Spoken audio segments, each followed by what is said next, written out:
Hey, what's up my friends? Thank you for joining me today. Today we're out here. I brought a couple baits, so the water level is extremely high. I mean, I don't have a lot of space to work this riprap with. However, I'm thinking due to the higher water, the more riprap like exposed under the water, that's where these bass are going to be starting out, or that's where we're going to be starting out, looking for these bass, trying to chase bait that might be kind of in and out of that riprap, eating stuff, you know. At least that's what I like to tell myself. So we'll work our way around this area and try to get a few nice fish on. We're starting out with the Yum Scottsboro swim bait, which is just a nice little paddle tail. I believe they're meant for umbrella type rigs or your A rigs. We also have, we'll run those on an 1/8 ounce jig head though. That's kind of my confidence bait for the day. Also are working a power bait finesse tube. So this is, it's just 2.5 inch tube and green pumpkin, and feel pretty good about that. I got some 1/8 ounce tube heads as well. The rods we're using are BFS, so I got my medium light, and I also have a new one for y'all. It is the Fenwick Links. It's a light rod. It's a 6'3", fast action, extremely sensitive. I really like that. That's paired with a really cool BFS reel I'm going to show y'all at the end of the video. Anyhow guys, I'm blabbering on. Let's get some fish on. Let's see what we can do today. I see a lot of bait flicking around here. We're gonna start out with this neat little paddle tail. Man, it feels good. It feels like a gummy bear, man. That's some good plastic. Oh yeah, great action. Look at that tail moving, guys. Start out with her. Now I don't have much room to cast, so I'm gonna have to be very careful and probably move around a bit. But I wanted to start out where we were catching them the other day. So get her in the water. Some bait right there.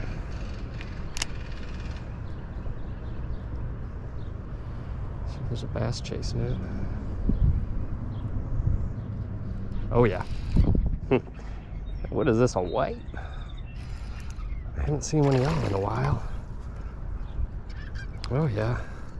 Nice white bass. Well, tiny, but still. Cool. All right, I saw that that bait kind of flicking out of the water. I figured there might be a fish chasing it. I almost popped myself in the face with that swim bait, friends. Oh yeah, look at her, gorgeous. Haven't seen one of y'all in a long time. It is refreshing. Get you back in. Try to keep going. All right, that's a good sign, guys. Fish on right away.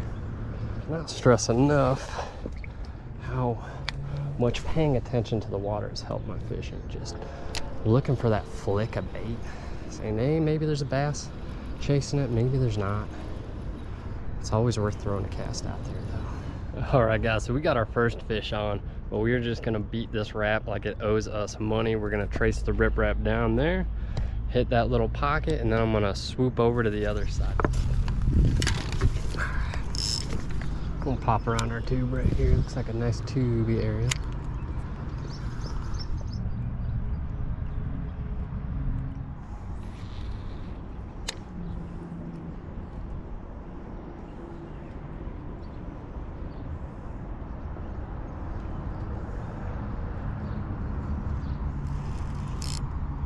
There we go, guys. Good fish. Holy cow. This is a big fish. Oh, all right. We only have 6 pound line on. Oh my goodness, guys. What is that? I'm gonna let it run a little bit. This might be a buffalo. Okay. Or a big silver or a catfish, I can't tell. Oh my goodness. No way. All right. Let's work it in. That's a buffalo. I can tell right now. Try to get it up here, and we just gotta tire her out. When you know you got a good hook set on one of these fish, just gonna let it take that line, especially rustling in a fish like this on 6 pound. We're tiring her out. She's pretty big.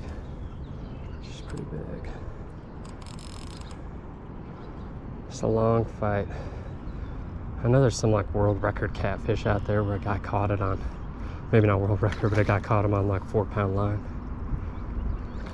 Now we got 6-pound, and this is definitely not world record buffalo, but really trying not to lose it, just maintaining that pressure. Got it hooked kind of weird. Come on. All right. Fish are really slimy too.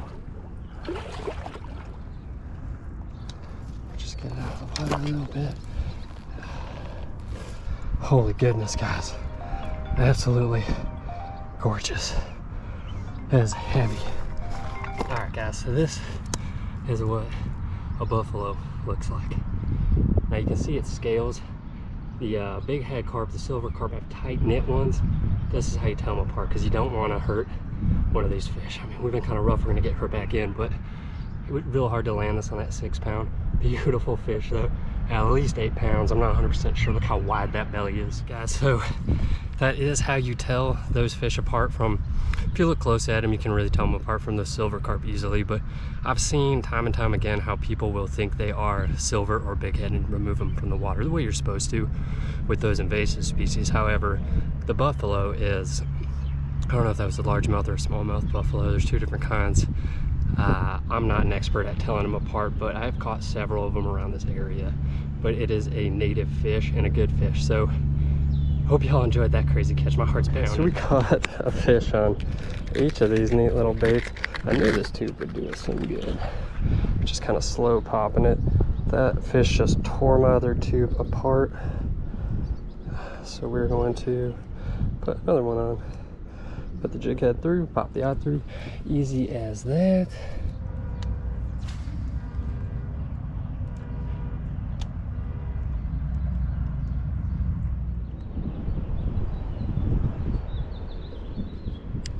I think we got another one. We got, oh, nope, nice bass. Oh, flippity flip. All right, guys. Looks like the tube might be the money today. Oh, goodness. Gotcha. Nice spotted bass right there.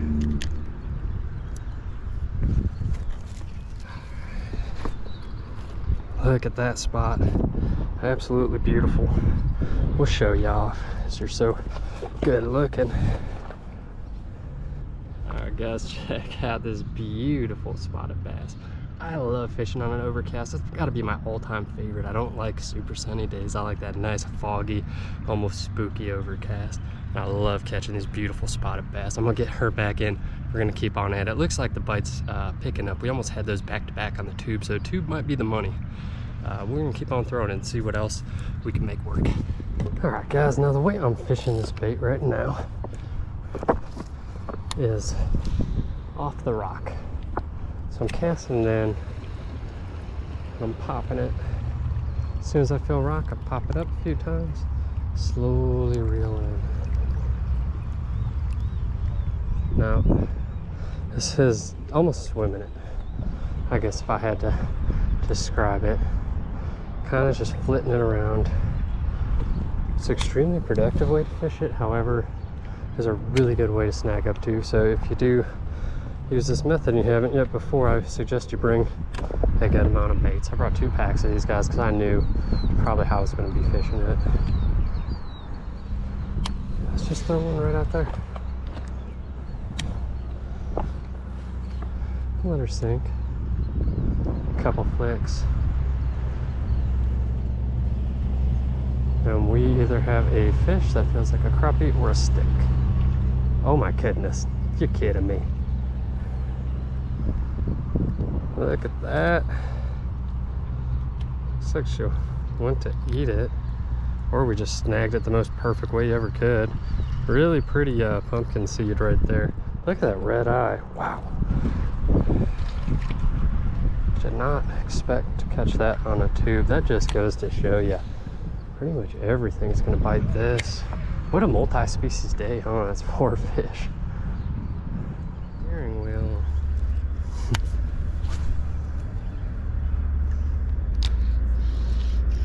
Oh my gosh, did I just catch one? No, not a shot. It's a branch. It's a branch or a fish, dude. Oh, it's a fish. I did catch one. Oh my gosh, guys. Look how tiny this pretty little largemouth is. As soon as that swim bait hit the water, we caught him and we hooked him real crazy. So I'm gonna try to remove this real quick and then show her off. All right. I mean, this fish is so tiny compared to this paddle tail. There we go. Be careful in hooking these little ones. Little fry, I want them to grow up to be big and strong. You can catch them in a couple years, but look at that little guy. I'll get you back in. Right at the end of that cast, I thought for sure we had hit some sort of branch. I'm actually shocked that was a fish. So there you have it. Hey, what's up everybody? I hope y'all enjoyed the video. I had a great time making it as always. Hope everyone's doing all right out there. It is very early in the morning here in Tennessee, so bear with me as I film this kind of recap. First things first, I'd like to give a huge shout out to Jeff from Australia. Thanks for the positive feedback, brother. That totally made my day. I really appreciate that. I'd love to fish Australia someday. I think that would be amazing, guys. So I'm gonna jump through these baits real quick because I got a couple and get into that new rod. So I started out with the Yum Scottsboro swim bait. Now this is absolutely intended to be used with the Flash Mob Junior, which is Yum's umbrella rig. I didn't know that when I ordered it. I just saw, ooh, paddle tail online because I was ordering a bunch of paddle tails and I threw it in the cart. Now it comes in a 6-pack and the one I opted for lengthwise was 3 inches. However, you can get them in 3, 3.54, and 4.5 inches. I rigged that right up on a 1/8 ounce sickle type hooked jig head. This is Sight Minnow. Really like that color. And this is Sexy Shed. I thought they were both pretty on point. I ended up catching the fish on the Sight Minnow. So I love the action. And I mentioned how gummy that plastic is and how good it felt in my hands. The one issue I ran into, guys, was the durability of the plastic. So after I caught that first fish, I reset the bait up on that hook, trying to get it all nice again, and every 1-2 casts it would just kind of slip right off that keeper, come back like this. It messed with the action. I changed out the bait. I snagged up on the rocks, ran into the exact same issue. Once they came off the keeper, they didn't want to get back on there. That was kind of a huge problem for me. So I don't like to ever give negative reviews on these baits unless I really run into an issue, and that was kind of a big issue for me. It happened with about 3 of the baits. So it could have been the way I was fishing them. I was fishing them aggressively off the rock, so it was pulling them down somewhat frequently, but it seemed almost the first, second reset of that bait, it would never be the same again. Anyhow, we'll move on to that second one, which is the Power Bait tube, that Berkeley Power Bait Max Scent tube, excuse me, a 2.5 incher, and I got that in green pumpkin. So they give you an 8 count right here. I always like to bring at least 10 baits out because I know, especially if it's a tube, I'm going to be snagging. So I had 2 packs of these and I didn't go through that many. I show how I rig them in the actual video, but I rigged them up on a 1/8 ounce tube head jig by Eagle Claw. Really into this type of tube head jig, especially for these 1/8 ounce, especially for these 3 sub 3 inch tubes. It fits really well in the majority of them. And this is how she looks all together. Got one out of there. Does the scent help? I really don't know. I went through a period where I used scents a lot. I think probably about a 3-month period where I had actually gone out and I bought the scent spray, the scent dip. I wanted every little bit of edge I could get fishing wise. And then I just kind of stopped using it, and I more so bought this for the tube, not the scent, anything like that.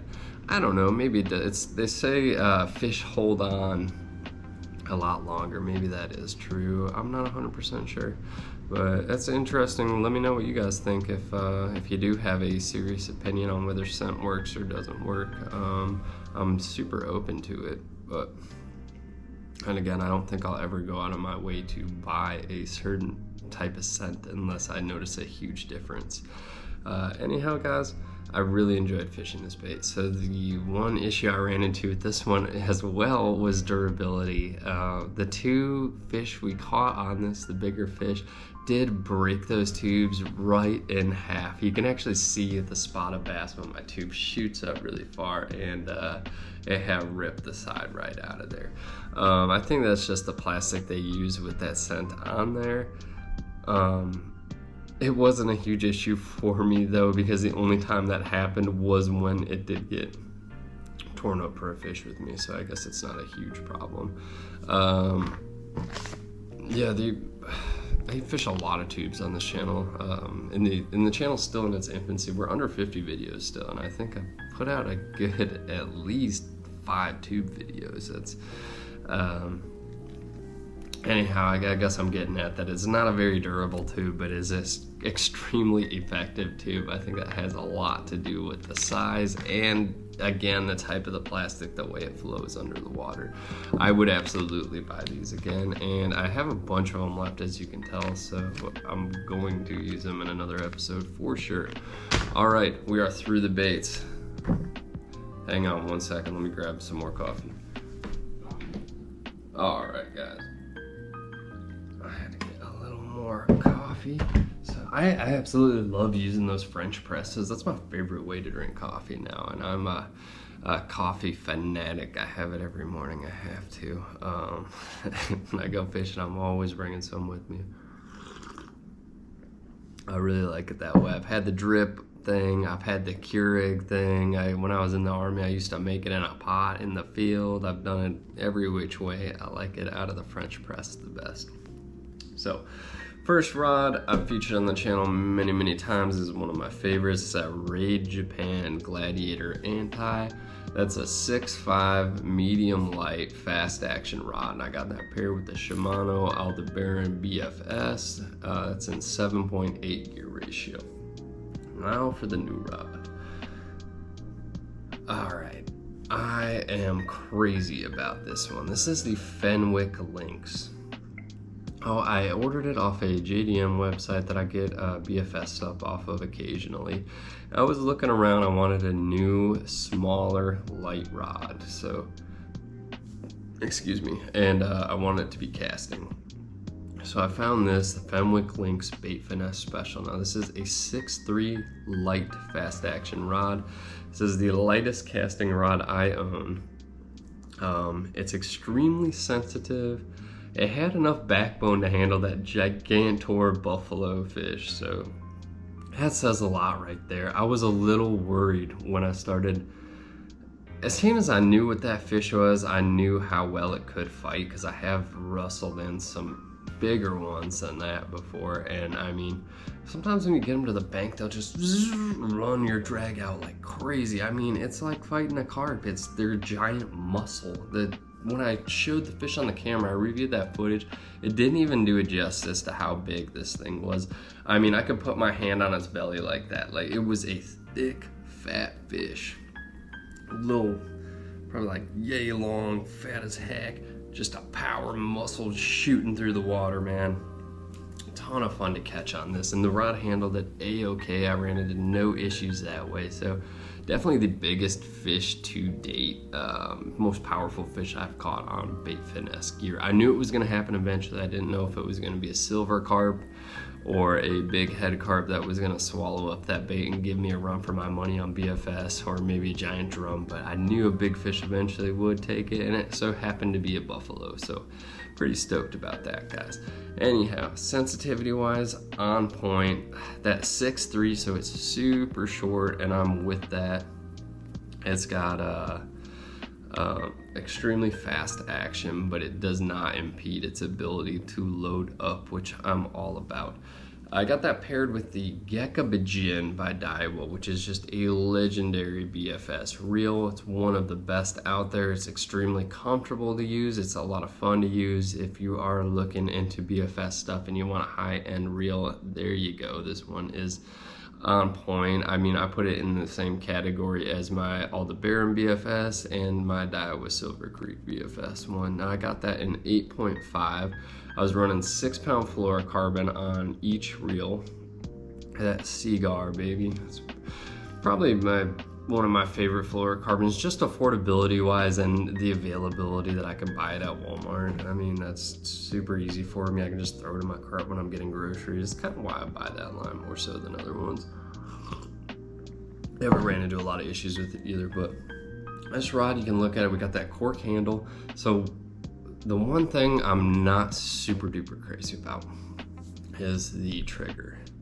Now look how short that is, guys. And I got pretty big hands. I think if you had smaller hands, it might be even better for you guys, but this was, I mean, I don't know what it is. It's not crazy uncomfortable, but I don't like it as much as a longer trigger. It just, control wise, I think that's what I'm getting at, is it was a bit more difficult to control. And I got used to it in no time. I had no problem using it. I'm absolutely going to use it a ton. It's not something that would stop me from buying this rod. Like, I wouldn't, if I could jump in a time machine and return it right now and say, oh, I don't like that handle, let me get another one. I wouldn't do that. I do really like this rod. But I think it would be better with a kind of more standard, longer trigger. I think this is a cool idea, but I don't like it as much. I think if you got smaller hands, it might be a little bit better, actually. So running down, we got a nice, clean, kind of checkered black wrap, like checkered black and gray. It's kind of hard to see, I'm sure, on that camera. There's really cool, like kind of vibrant purpley pink accents on there. Running down, you got your, gotta be careful, I got a fan running, that Fenwick logo right there, and those purple accents just go all the way down the guides. And yeah, there you have it, guys. I hope you guys enjoyed the episode. I know that was a lot of talking at the end, though. I did fish 2 baits and a new rod. Hope everyone's doing all right. Hope you guys enjoyed the content. Be good to yourselves, be good to each other, and get some good fish on, my friends. Take care, guys. I hope y'all have a great weekend. All right, I'll see you next time.